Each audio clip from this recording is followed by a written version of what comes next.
Hi అండి. నిన్న చిక్కుడుకాయలు ఫ్రై చేశాను. ఈరోజు కూరగాయలు ఏమీ లేవు, పైన అన్ని లేత లేత చిక్కుడుకాయలు ఉన్నాయి. అందుకని ఇవి కోసుకొచ్చాను. చూసారా, టమోటాలు, మిరపకాయలు 4, ఒక 4 వంకాయలు, నేతి బీర, గుత్తి నేతి బీరలో ఇది ఒకటి చూడండి, ఇలా వచ్చింది చిన్న కాయ ఒకటి, ఇప్పుడే స్టార్ట్. ఈ నేతి బీర చూసారా ఎంత పెద్ద సైజు. ఈ నేతి బీర తర్వాత పులుపు ప్లేస్లో స్టార్ ఫ్రూట్ ఇలా వేసి ఇప్పుడు పచ్చడి చేయబోతున్నాను. చూస్తున్నారా, ఇవన్నీ కలిపి కట్ చేసి పచ్చడి చేసుకుంటే అదిరిపోద్దండి. అలా మీరు కూడా ట్రై చేయండి. చూసారా, గార్డెన్లో 4 టమోటాలు, పచ్చి టమోటాలు చాలా టేస్టీగా ఉంటుంది పచ్చడికి. నేతి బీర మీకు తెలుసు కదా, నేతి బీర పచ్చడి అదిరిపోద్ది అనమాట పచ్చడి చేస్తే. అలాగే దానిలో వంకాయలు, ఈ వంకాయ చూసారా ఇప్పుడు మనకి గార్డెన్లో కొత్తగా పడిమలిచిందండి.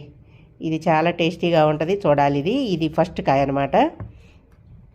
పచ్చడి చేసి పోపు వేసి మీకు చూపిస్తాను, ఓకేనా. పచ్చడి అందరికీ తెలుసు, ఆ ప్రాసెస్ అందరికీ తెలుసు. వేయించుకోవాలి చక్కగా. మనం రోట్లో నూరుకుంటే ఇంకా హ్యాపీ.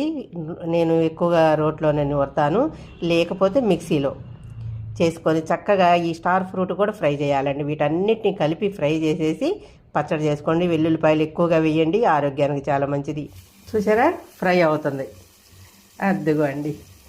నెక్స్ట్ మన కరివేపాకు, మన పుదీనా, మన కొత్తిమీర, అలాగే చెర్రీ టమోటాలు కూడా వేసాను. చూసారా, ఎల్లో చెర్రీ టమోటా, అలాగే మునగాకు. నేను ఇప్పుడు ప్రతి కూరలో, పచ్చళ్ళల్లో అన్నిట్లో 2-3 దెబ్బల కరివేపాకులాగా మునగాకు వేస్తున్నానండి.